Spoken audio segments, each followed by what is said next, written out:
ಬೆಂಗಳೂರಿನಲ್ಲಿ ಕಸ ನಿರ್ವಹಣೆಯ ಬಗ್ಗೆ ನಟಿ ಐಂದ್ರಿತಾ ರೇ ಅವರು ಬೇಸರವನ್ನು ವ್ಯಕ್ತಪಡಿಸಿದ್ದಾರೆ. ಕಸಕ್ಕೆ ಬೆಂಕಿ ಹಾಕಿದ್ದು ಸುಟ್ಟ ವಾಸನೆ ಬರ್ತಾ ಇದೆ ಅಂತ ಹೇಳಿ ವಿಡಿಯೋ ಮಾಡಿದ್ದಾರೆ. ಆರ್ಆರ್ ನಗರದ ಐಡಿಯಲ್ಸ್ ಹೋಮ್ಸ್ ಬಡಾವಣೆಯಲ್ಲಿ ಆಗಿರುವಂತಹ ಘಟನೆ ಇದು. ಕಸ ಸುಡ್ತಾ ಇರುವಂತಹ ವಿಡಿಯೋವನ್ನ ಹಾಕಿದ್ದಾರೆ ನಟಿ ಐಂದ್ರಿತಾ ರೇ. ಮತ್ತೊಂದು ಕಡೆ ಜಿಬಿಎ ಅಧಿಕಾರಿಗಳು ಫೋನ್ ಮಾಡಿದ್ರೂ ಕೂಡ ಉತ್ತರಿಸ್ತಾ ಇಲ್ಲ ಅಂತೆ. ಅಷ್ಟೊಂದು ನಿರ್ಲಕ್ಷ್ಯ ಅನ್ನೋದು ಇಲ್ಲಿ ನಟಿಯ ಬೇಸರಕ್ಕೆ ಕಾರಣ.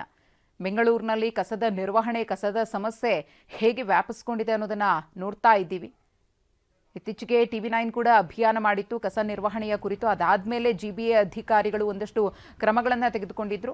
ಅದರ ಹೊರತಾಗಿಯೂ ಕೂಡ ಅಲ್ಲಲ್ಲಿ ಇಂತಹ ಸಮಸ್ಯೆಗಳು ಮತ್ತೆ ಮತ್ತೆ ಕಂಡು ಬರ್ತಾ ಇದೆ. ಎಲ್ರಿಗೂ ನಮಸ್ಕಾರ. ನಾನು 3 ದಿವಸದಿಂದ ಸಫರ್ ಆಗ್ತಾ ಇದೆ ಕಂಜೆಷನ್ ಇಂದ. ನನಗೆ ಬ್ರೀತ್ ಮಾಡಕ್ ಆಗ್ತಿರ್ಲಿಲ್ಲ. 3 ದಿವಸದಿಂದ ಒಂದು ಪ್ಲಾಸ್ಟಿಕ್ ಅಥವಾ ಕಸ ಸುಟ್ಟಿರೋ ವಾಸನೆ ಬರ್ತಿತ್ತು ಮನೆ ಒಳಗೆ. ನಾನಿರೋದು ಐಡಿಯಲ್ ಹೋಮ್ಸ್ ಆರ್ಆರ್ ನಗರಲ್ಲಿ. ಇವತ್ತಂತೂ ನನಗೆ ತಡ್ಕೊಳಕ್ಕೆ ಆಗ್ಲಿಲ್ಲ. ಹೋಗಿ ನೋಡೋಣ ಎಲ್ಲಿಂದ ಬರ್ತಾ ಇದೆ ಅಂತ ನೋಡಿದ್ರೆ ಈ ವಿಡಿಯೋ ನೋಡಿ. ಐಡಿಯಲ್ ಹೋಮ್ಸ್ ಅಂತ ಬರ್ತಾ ಇದೆಯಲ್ಲ.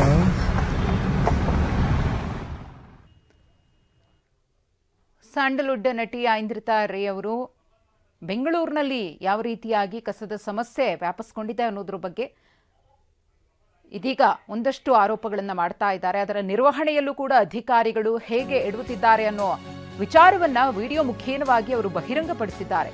ಕಸದಿಂದಾಗಿ ಆರೋಗ್ಯದಲ್ಲಿ ಸಮಸ್ಯೆ ಉಂಟಾಗಿದೆ. TV9 ಜೊತೆಗೂ ಕೂಡ ನಟಿ ಐಂದ್ರಿತಾ ರೇ ಅವರು ಎಕ್ಸ್ಕ್ಲೂಸಿವ್ ಆಗಿ ಮಾತನಾಡಿದ್ದಾರೆ. ಆ ಕಸದ ಸಮಸ್ಯೆಯಿಂದಾಗಿ ಸ್ವಂತ ಮನೆ ಬಿಟ್ಟು ಅಪ್ಪನ ಮನೆಗೆ ಬಂದಿದ್ದೇನೆ. ಚಿಕಿತ್ಸೆಯನ್ನ ಪಡೆಯೋದಕ್ಕೋಸ್ಕರ ನಮ್ಮ ತಂದೆ ಮನೆಗೆ ನಾನು ಬಂದಿದ್ದೀನಿ. ಈಗ ನಾವು ಕಸವನ್ನ ವಿಂಗಡಣೆ ಮಾಡಿಕೊಡ್ತೇವೆ, ಆದರೆ ಜಿಬಿಎ ಯಾಕೆ ಬೆಂಕಿ ಹಾಕ್ತಾ ಇದೆ ಅನ್ನೋದೇ ಪ್ರಶ್ನೆ ಎಂದಿದ್ದಾರೆ ನಟಿ ಐಂದ್ರಿತಾ ರೇ ಅವರು.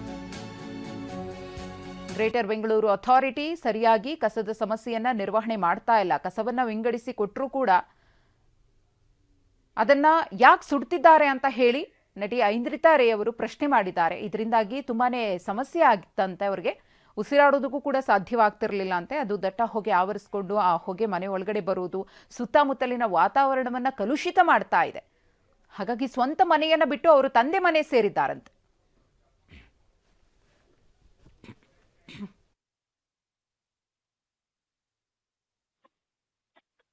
ಮೇಡಮ್, ಇದು ಸಮಸ್ಯೆ ಯಾವಾಗಿಂದ ಇದೆ ಮೇಡಮ್? ಇದು ಈ ಸಮಸ್ಯೆ 3 ದಿವಸದಿಂದ.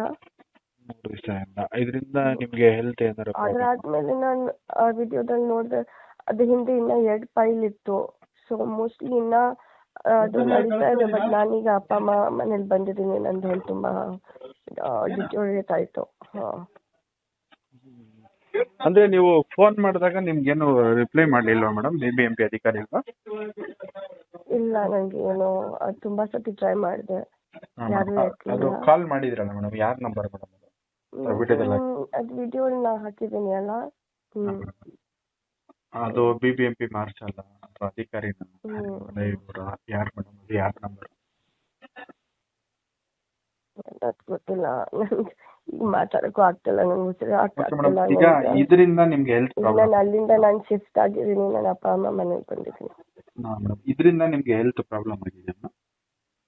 ಹೌದು, ನನಗೆ ಚಿಕ್ಕ ವಯಸ್ಸಿಂದನೂ ಸ್ವಲ್ಪ ಇದು ಆಸ್ತಮಾ ಎಲ್ಲ ಇತ್ತು. ಸೊ ನನಗೆ ಏರ್ ಪೊಲ್ಯೂಷನ್ ಚೂರು ಈ ಥರ ಈ ಸ್ಮೆಲ್ ಅಥವಾ ನನಗೆ ಲಾಸ್ಟ್ 3 ಡೇಸಿಂದ ನನ್ನ ಮನೆ ಒಳಗೆ ಬರ್ತಿತ್ತಲ್ಲ ಈ ಸ್ಮೆಲ್ಲು. ಆಮೇಲೆ ಅದೇ ನೆಗಡಿ, ಕೆಮ್ಮು ಎಲ್ಲ ಶುರು ಆಯಿತು.